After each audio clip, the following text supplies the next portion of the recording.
हर रोज मगरब के अंदर, वेस्ट के अंदर ये परेशानी होती है कि इंडिया और रशिया के जो ताल्लुकात हैं वो इतने मजबूत कैसे होते जा रहे हैं। इंडिया इस टाइम दुनिया में सबसे ज्यादा तेल एक्सपोर्ट करते हुए नजर आ रहा ऐसे ही है। और रशिया से सबसे ज्यादा तेल लेता है इंडिया। ठीक है। सऊदी अरेबिया से नहीं लेता या अरब के किसी मुमालिक से इतने बड़े लेवल पे तेल नहीं लेता इतना रशिया से। कच्चा तेल लेके फिर अपने मुल्क में लाके उसे फिर सही तरीके से करके ठीक है, रिफाइन करके पूरी दुनिया में एक्सपोर्ट करते हैं। ईस्ट हो या वेस्ट, इंडिया ने तमाम ममालिक को सिर्फ और सिर्फ बिजनेस लेंस से देखा है। ये एक पाकिस्तान के लिए मैसेज है। दुनिया हमें देखती है सिक्योरिटी लेंस से, इंडिया दुनिया को देखता है बिजनेस लेंस से। इस चीज को भी तो नोट करें कि वो रशिया के साथ कितने बड़े लेवल पे बिजनेस कर रहे हैं। अब उन्होंने बिजनेस को इस लेवल पे बढ़ाने जा रहे हैं। ये विजिट कोई आम विजिट नहीं होगा, ये विजिट इंडिया के लिए और रशिया के लिए बड़ा खास विजिट होगा। इसमें बहुत बड़े फैसले होने हैं। अच्छा। देखे इंडियन प्रोडक्ट जो पूरी दुनिया में जा रही है, कई प्रोडक्ट जो रशिया में भी जाती हैं, लेकिन अब वो इंडियन जो है वो अब ये गेम करने लगे कि 100% अपनी हर प्रोडक्ट जो है वो रशिया में भेजेंगे और रशिया से ऑयल लेंगे, रशिया की और प्रोडक्ट लेंगे। अच्छा, ऑयल जिस कीमत पे ले रहे थे ना, अब उसमें लेस करवाएंगे। अच्छा, उसमें और ज्यादा डिस्काउंट आएगा, आप देखना। और किसके लिए? अपनी आवाम के लिए, अपने लोगों को फायदा देने के लिए होगा। ये बेसिकली एक फ्यूचर इंडिया बिजनेस जो ताल्लुकात हैं उसको $100 बिलियन पे ले जाने के लिए भी काम कर रहा है। अब सुनने में आया है कि ये जो इंडिया रशिया से रशिया के जो फर्स्ट डेप्टी प्राइम मिनिस्टर हैं वो आए हैं, उनके साथ एक बहुत बड़ा डेलीगेशन आया है और एक इंडिया रशिया बिजनेस फोरम जो है वो तश्कील दिया गया है। बोर्ड है, इंडिया हमसे बहुत आगे है। ठीक है। मैं आपको कहता हूं कि आप 30 साल भी कम्पीट करेंगे ना इंडिया से, still you will not be able to come to the same level of India. We will never be able to come। आज से हम मेहनत शुरू कर दें, ईमानदारी और सब कुछ, फिर भी 30 साल लगेंगे उधर जाते जाते। नहीं पहुंच सकते, फिर भी नहीं पहुंच पाएंगे। फिर भी नहीं पहुंच पाएंगे। इंडिया हमसे बहुत आगे है। मोदी की बात करते हैं ना, अब तो मोदी भी बहुत अच्छा बंदा है। अपने कंट्री को देखें, वो किधर उसने अपने लोगों को, जो छोटे तबके के लोग हैं ना, उनको लाइट भी फ्री दे दिया और गंदम कास्ट करने के लिए पैसे भी दे दिए हैं। वो कहते हैं कि मोदी मुसलमानों के खिलाफ है, लेकिन वो कोई किसी के खिलाफ नहीं। अगर खिलाफ होता तो शायद तीसरी दफा प्राइम मिनिस्टर ना बनता। नमस्कार दोस्तों, स्वागत है आपका भारत टेक न्यूज की नई वीडियो में। दोस्तों वीडियो अच्छा लगे तो एक लाइक करना, कमेंट करना, शेयर करना और जो भाई भी चैनल पहली बार है सब्सक्राइब करना। तो दोस्तों, इंडिया और रूस के बीच में ट्रेड $100 बिलियन तक पहुंचने की संभावना आने वाले टाइम में। इस बात से इंडिया और रूस तो काफी खुश है, लेकिन बहुत सी कंट्रियां काफी दुखी है, जैसे कि पाकिस्तान और चीन। क्योंकि इंडिया की तरक्की हो रही है तो पाकिस्तान को खुश होना एक शोभा नहीं देता, नहीं वो खुश होता है, क्योंकि वो इंडिया की तरक्की में कभी भी खुश नहीं हुआ।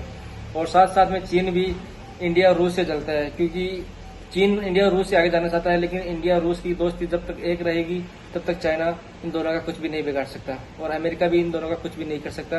ये चीज देखकर चीन में भी आग लगी पड़ी है और पाकिस्तान का रोना धोना तो जाहिर सी बात है। इस वक्त इंडिया और रशिया की जो बायलैटरल ट्रेड है that is at $66 billion and India और रशिया दोनों चाहते हैं कि there is an urgent requirement and need कि they should be redressal of this because this is a one sided trade।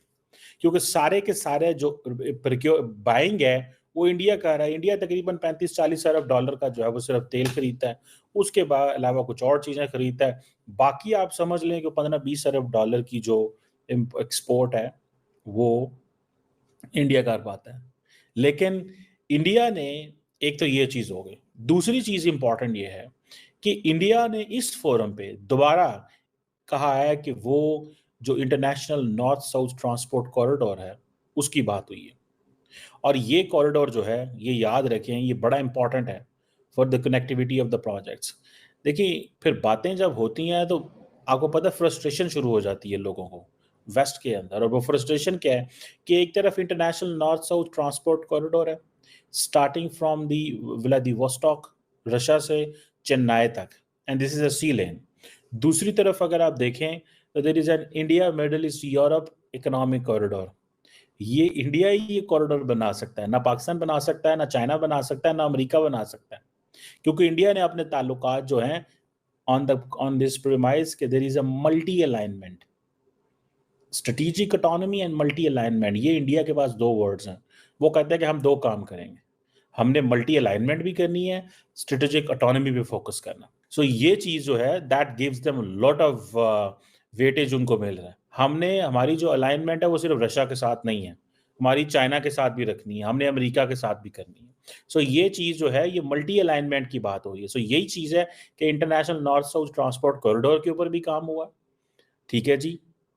दूसरी तरफ आप देखें, ये जो मैंने आपको बताया कि चेन्नई और व्लादिवोस्टॉक तक जो ये जाएगा, देन आप देखें कि दोनों मुल्क they have been working to have a programme of economic cooperation, एक प्रोग्राम डेवलप किया जा रहा है। इसको एक कॉम्प्रिहेंसिव इकोनॉमिक पार्टनरशिप थी, उसको बेसिकली एक प्रोग्राम ऑफ इकोनॉमिक कोऑपरेशन में शिफ्ट किया जा रहा है।